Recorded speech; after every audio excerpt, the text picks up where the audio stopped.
मैं हूं आपके साथ शिप्रा सैनी। पश्चिम बंगाल से बड़ी खबर है, जहां ममता बनर्जी को एक बार फिर बड़ा झटका लगा है। टीएमसी नेताओं की जमानत पर सुनवाई एक बार फिर स्थगित कर दी गई है। नारदा स्टिंग केस में चारों नेता टीएमसी के हाउस अरेस्ट में हैं। वहीं आपको बता दें, कोलकाता हाई कोर्ट में चारों टीएमसी नेताओं की जमानत को लेकर सुनवाई हो रही है, लेकिन एक के बाद एक सुनवाई स्थगित हो रही है और ममता बनर्जी के अरमानों पर पानी फिर रहा है। आपको बता दें, पश्चिम बंगाल में नारदा स्टिंग केस में लगातार ममता बनर्जी की मुसीबत बढ़ती नजर आ रही है। जिस तरीके से नारदा स्टिंग केस में टीएमसी के 4 नेता फिलहाल हाउस अरेस्ट में हैं और ममता बनर्जी जो लगातार उन्हें जमानत मिल जाए इसकी कोशिश में लगी हुई है, उनके अरमानों पर पानी फिरता नजर आ रहा है। कोलकाता हाई कोर्ट में एक बार फिर इस पूरे मामले की सुनवाई हुई, लेकिन आपको बता दें, कोलकाता हाई कोर्ट की 5 जजों की बेंच किसी फैसले पर नहीं पहुंच पाई और इस मामले की सुनवाई को 28 मई तक के लिए स्थगित कर दिया गया है। आपको बता दें, इससे पहले यास तूफान के चलते इस मामले की सुनवाई नहीं हो पाई थी। तो कहीं ना कहीं एक के बाद एक लगातार जिस तरीके से फैसले कोलकाता हाई कोर्ट के सामने आ रहे हैं और सुनवाई चल रही है, उससे साफ तौर पर ममता बनर्जी को बड़ा झटका लग रहा है। और कोलकाता हाई कोर्ट में आपको बता दें, इन चारों टीएमसी नेताओं की जमानत को लेकर यह सुनवाई जारी है। हालांकि आपको बता दें, आज भी सुनवाई हुई और दलीलें जाहिर तौर पर टीएमसी नेताओं के जो वकील पेश हुए उनकी तरफ से भी दी गई। इसके अलावा सीबीआई का पक्ष कोर्ट में रख रहे सॉलिसिटर जनरल तुषार मेहता की ओर से भी सीबीआई का पक्ष एक बार फिर से कोर्ट के सामने रखा गया, जिसमें उन्होंने ये साफ तौर पर कहा कि दरअसल वो इस पूरे मामले की ट्रांसफर की मांग कर रही हैं। इसके अलावा उन्होंने कहा कि मैं संविधान की धारा 226 और सीआरपीसी की धारा 482 के तहत न्यायालय के अधिकार क्षेत्र का आह्वान कर रहा हूं और विशेष अदालत के सामने जो पूरी कार्रवाई खराब और गैर स्थायी है, यह जिक्र तुषार मेहता की ओर से किया गया। साथ ही आपको बता दें, उन्होंने एक बार फिर से ममता बनर्जी जिस तरीके से सीबीआई दफ्तर में 6 घंटे तक धरने पर बैठी रही और सीबीआई के अधिकारियों पर दबाव बनाने की कोशिश की गई, उसका जिक्र एक बार फिर से कोर्ट के सामने तुषार मेहता की ओर से किया गया। उन्होंने कोर्ट में टिप्पणी करते हुए कहा कि दरअसल इस मुद्दे में मौलिक मुद्दे शामिल हैं और संविधान द्वारा कानून के शासन और न्याय की व्यवस्था को आखिर कैसे माना जाता है। इस राज्य में इस तरह की घटनाएं लगातार हो रही हैं और साथ ही उनकी तरफ से यह भी कहा गया है कि आज हम राजनीतिक नेताओं को सुनियोजित प्रयासों में लिप्त पा रहे हैं, यानी जिस तरीके से अधिकारियों को डराया जा रहा है। कार्रवाई नारदा स्टिंग केस में चारों टीएमसी नेताओं पर की गई, लेकिन बौखलाहट ममता बनर्जी में देखने को मिली। जिस तरीके से उन्होंने तमाम चारों नेताओं की जो गिरफ्तारी सीबीआई ने की है, उसमें कहीं ना कहीं नेताओं को बचाने के चलते वो सीबीआई दफ्तर में भी पहुंच गई। उन्होंने कहा कि देश की संवैधानिक अदालतों ने इस भीड़तंत्र पर अगर लगाम नहीं लगाई तो कल अगर किसी गैंगस्टर की गिरफ्तारी हुई तो उसके समर्थक भी इसी तरीके से सीबीआई दफ्तर का घेराव करेंगे। तो ये बड़ी बात सॉलिसिटर जनरल तुषार मेहता की ओर से कोर्ट में कही गई है। जाहिर तौर पर ममता बनर्जी ने जिस तरीके से कानून की धज्जियां सीबीआई दफ्तर के बाहर उड़ाई है, अपने समर्थकों के साथ वो वहां पहुंची और सीबीआई पर दबाव बनाने की कोशिश की गई, उनके अधिकारियों को डराने और धमकाने की कोशिश कानून मंत्री मलक घटक के द्वारा भी की गई। और ये पक्ष तुषार मेहता कई बार कोर्ट में रख चुके हैं और एक बार फिर से यही कोर्ट को बताने की कोशिश उनकी तरफ से जाहिर तौर पर की गई।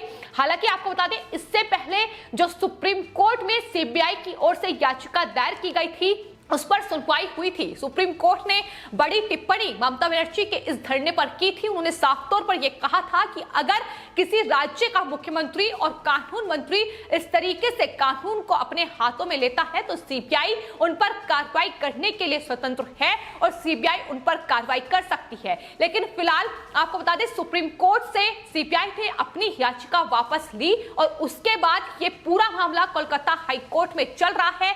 इससे पहले डिवीजन बेंच, 2 जजों की बेंच इस पूरे मामले की सुनवाई कर रही थी, लेकिन आपको बता दें जमानत को लेकर दोनों जजों में सहमति नहीं बन पाई, जिसके बाद ये पूरा मामला 5 जजों की बेंच को सौंपा गया, जिसमें acting chief justice Rajesh Bindal, justice IP Mukherjee, Harish Tandon, Soumen Sen और अरिजीत बनर्जी हैं। आपको बता दें अरिजीत बनर्जी वो जज थे जिन्होंने दरअसल ये कहा था कि चारों नेताओं को जमानत मिलनी चाहिए, लेकिन जस्टिस राजेश बिंदल ने इसको लेकर सहमति जाहिर नहीं की, जिसके बाद ये मामला बड़ी बेंच को सौंपा गया और फिलहाल बड़ी बेंच कोलकाता हाईकोर्ट की इस पूरे मामले की सुनवाई कर रही है।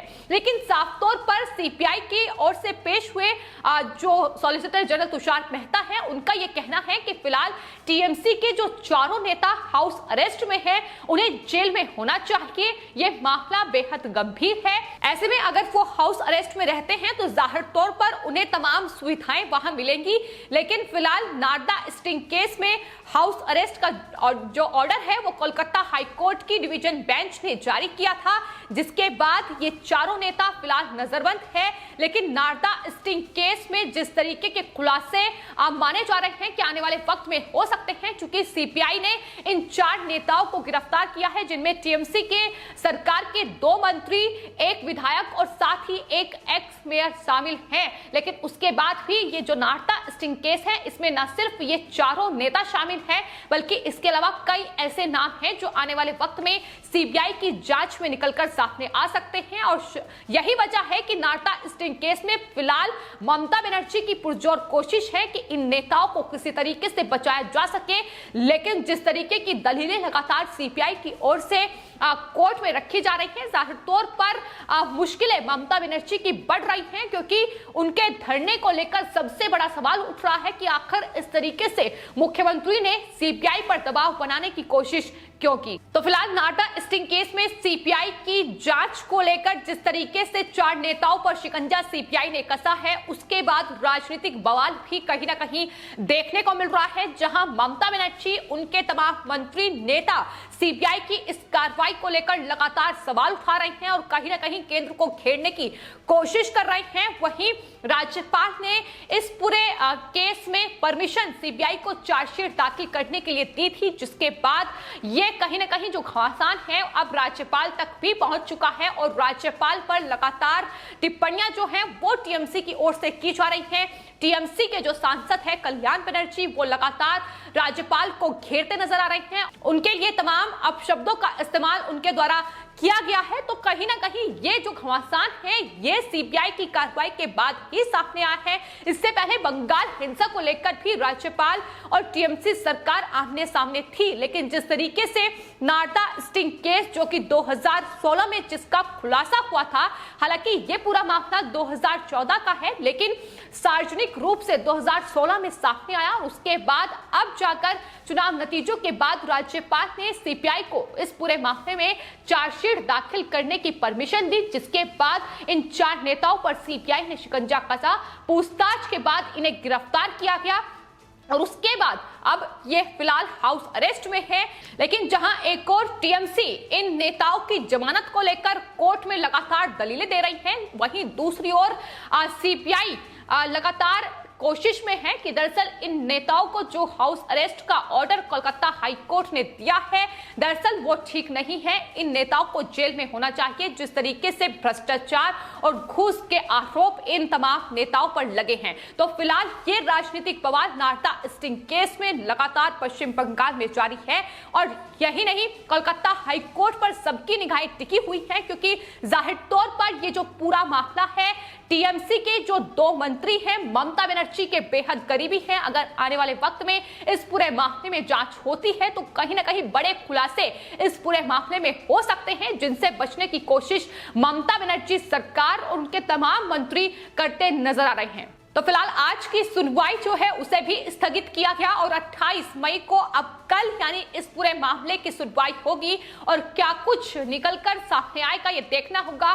फिलहाल आपको बता दें जिस तरीके से सुनवाई हो रही है उसमें जाहिर तौर पर जहां सॉलिसिटर जनरल की ओर से ये साफ तौर पर कहा जा रहा है कि इस तरीके से कानून की धज्जियां उड़ाना एक मुख्यमंत्री और एक कानून मंत्री ने जिस तरीके से सीबीआई दफ्तर पर बवाल मचाने की कोशिश की, वहां उनकी गुंडागर्दी देखने को मिली, इस पर कोर्ट कोई फैसला ले, क्योंकि अगर इस तरीके से कोर्ट संज्ञान नहीं लेगी तो जाहिर तौर पर आने वाले वक्त में अगर इस तरीके का कोई बड़ा मामला सामने आता है, अगर कोई गैंगस्टर गिरफ्तार होता है तो जाहिर तौर पर उसके समर्थक भी सीबीआई में घुसकर, सीबीआई दफ्तर में घुसकर इस तरीके से दबाव बनाने की कोशिश या उन्हें डराने धमकाने की कोशिश कर सकते हैं। तो ऐसे में कोर्ट को इस पर कोई सख्त एक्शन लेना चाहिए। फिलहाल आपकी इस पूरे मामले पर क्या राय है, हमें कमेंट बॉक्स में जरूर लिखें और चैनल को सब्सक्राइब करें। धन्यवाद।